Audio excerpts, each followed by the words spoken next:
When you set out to begin your investment journey, creating a good portfolio can be quite daunting. People tell you that you need to have fund X and fund Y in a portfolio for it to be good. You need your portfolio to be diversified, you need it to be low cost, you need it to be passive, blah, blah, blah. But what does this all really mean? And how in theory can you turn all this information into making a good portfolio for your own investing? Just a quick disclaimer before we jump in, I'm not a trained financial advisor. This video is purely for information and entertainment purposes only. Firstly, there is more than one way to build a really good portfolio. And what I will say is the perfect portfolio may not actually exist, but rather what you should be striving for is the perfect portfolio for you. A perfect portfolio will change depending on your age, how much risk you want to take, your investment strategy, whether you want to include both passive and active funds, whether you want to have accumulation funds or funds that pay dividends or a mixture. It really can depend. As you can tell, there's a lot that needs to be thought about before you build your perfect investment portfolio.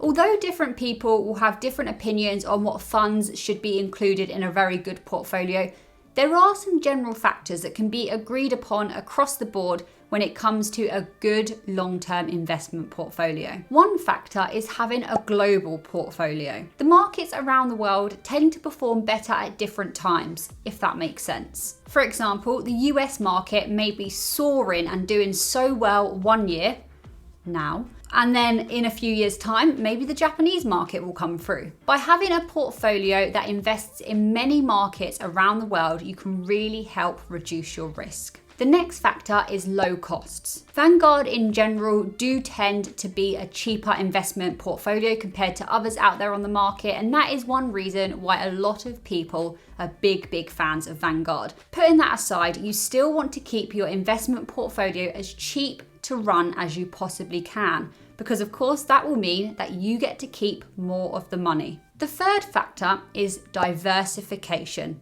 a magic word in the investing world. Now, it's important as an investor to hold lots and lots of different asset classes in your entire investment portfolio.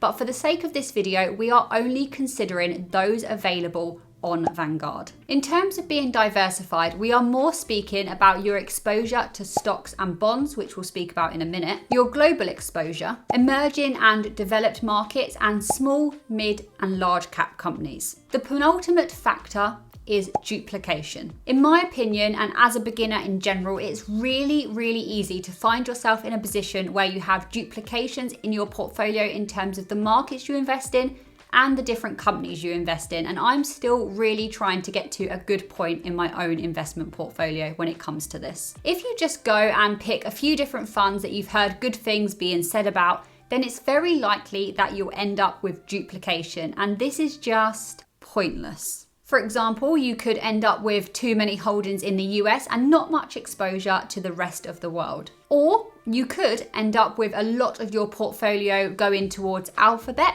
whereas you've decided you actually want a different split. This could also be true when it comes to the level of exposure you want to emerging markets, or when it comes to the exposure that you want to small cap companies. I think it's important to look through exactly which markets and countries each of the funds you're interested in invests into. So the final factor is asset allocation, and in this video, this means your bond to equity ratio. The saying goes that if you're younger and you've got more time ahead of you for your investments to grow and you can take on more risks because you're younger, then you may want to consider having no bonds or very few bonds in your investment portfolio and a higher percentage of stocks. Historically, bonds are known to be less volatile in the short term, but also may be less likely to produce as many returns as stocks may do in the long term. If you're someone who does want some bonds, but doesn't really want to do the hard work, then Vanguard actually have their own life strategy funds.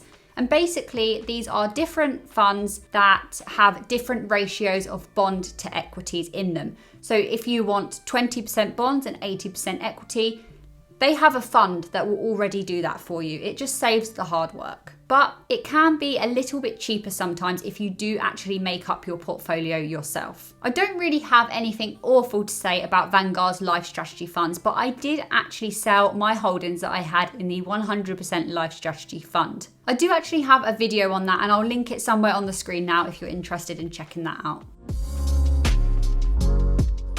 You could construct your portfolio by just investing in one fund that has everything you want. So you could look into having just one of the following: a Vanguard Life Strategy Fund, the FTSE Global All Cap Index Fund, the FTSE All World High Dividend Yield ETF, and the FTSE All World ETF, the VWRL. Now, if you don't like the sound of one of these global funds, or you want to save yourself a little bit of money, which we'll get onto in a bit, you could make up the portfolio yourself. If you're a beginner, I would say to first decide on what you want from a portfolio. And unfortunately, that's for you to decide. So for the sake of me giving you an example, let's say that you want a global portfolio made up of stocks and no bonds. And let's also say that you're wanting to be very passive. So you can go onto Vanguard and you can actually filter their funds. So if you go onto their full list of funds and you press this refine button on the left here, you get some options that help you filter out their funds really. So if you wanted a life strategy fund, you can just simply click life strategy. Or if you know that you want to be really passive in your investment, you can remove the active option here.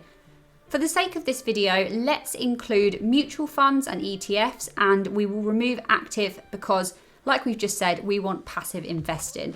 And then you click view all funds and it will come up with those that fit what you've just selected. So stay tuned to the end of this video for an example of a Vanguard portfolio that you could build yourself. If you want a globally diversified portfolio, then you will want a selection of funds that cover the entire global markets. Vanguard split their funds by market anyway. If we look down this list, the first are European funds. There are two funds that are Europe excluding the UK. So if you're going to invest in the UK market anyway, which we will in a bit, then we will want to pick one of these ones to avoid overlap. If you look at the FTSE Developed Europe ETF, you will see that 24% goes into the UK markets.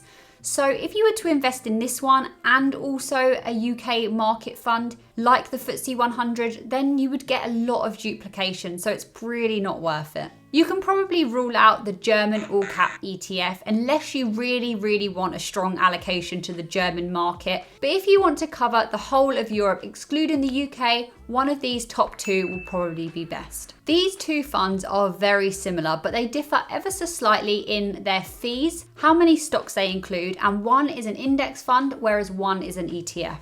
For argument's sake, let's pick this one here. The next section on the Vanguard website is global funds, but we did mention that one earlier and how we wouldn't be picking a global fund if we're going to make up our portfolio ourselves, so let's just skip those ones. Next is the UK. Now there's a few that you could pick if you do want exposure to the UK market in your portfolio. If you were to pick the most diversified, you would probably pick the FTSE UK All Share Index Trust. This includes the FTSE 100 and FTSE 250, so you would be getting those small, mid and large cap companies in your portfolio by picking this fund. Also, this fund has 595 stocks in and is low cost at 0.06%. The next two markets up on the Vanguard website are the Japan market and the Asia Pacific market. As you can see, the Asia Pacific options actually both exclude Japan. So if you really wanted a globally diversified portfolio, then you would need some exposure to the Japanese market as well. So what you could do is you could pick this FTSE Japan ETF, which has the slightly lower ongoing charge compared to the one underneath it. And then to also get exposure to the other Asia Pacific markets, you could go for the FTSE Developed Asia Pacific excluding Japan ETF.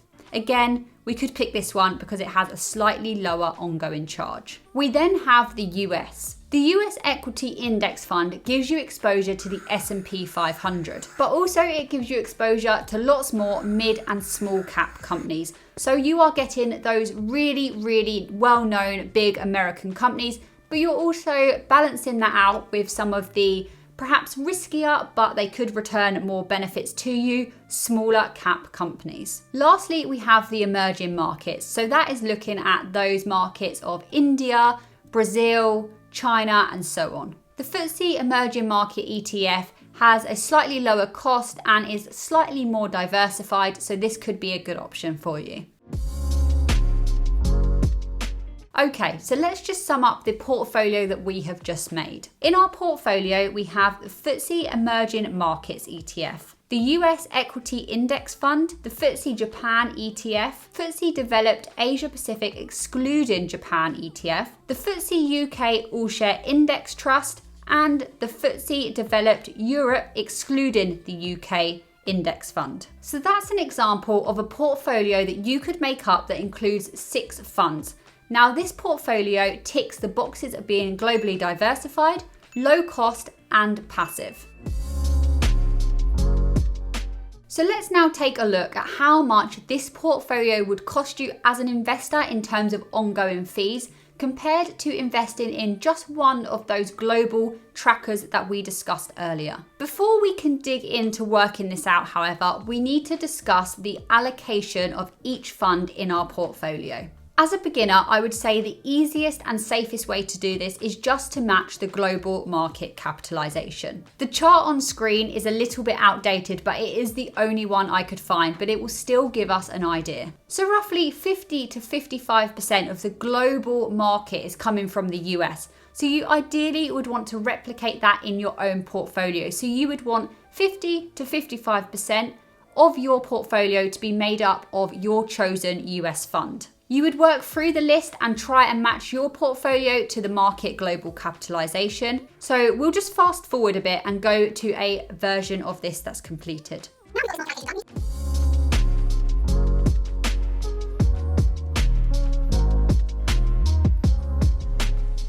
Now we've got this market allocation done, we need to work out our ongoing charges. To work out the ongoing fees, you don't just simply add up all the fees listed on each one of the funds on the Vanguard website. That's what I originally thought you did, but actually you have to work out the adjusted ongoing charges, and to do that, you take the original fee and you multiply it by the market allocation, and you do this for every single fund in your portfolio. So let's take our US equity fund as an example. The original ongoing fee was 0.1% and our allocation was 50%. So what you would do is you would do 0.1 times 0.5. And this would give you your ongoing charge. And like I said, you would do this for all of your funds. Again, to keep this video from being really long, let's jump to the point where I've actually calculated this for our portfolio that we've just made for you.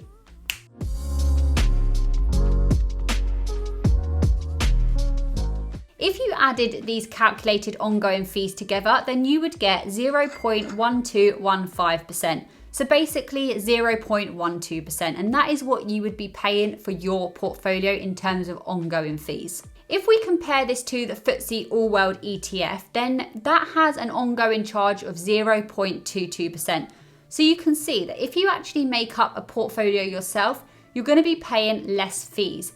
However, you do need to put in the work up front, so it depends what you're looking for. Of course, I'm sure there are some people out there that could make up a really good portfolio considering all the factors that we spoke about at the beginning in less funds. But I just hope that this is a good example for any of you beginners out there. Thank you so much for watching. See you in the next video.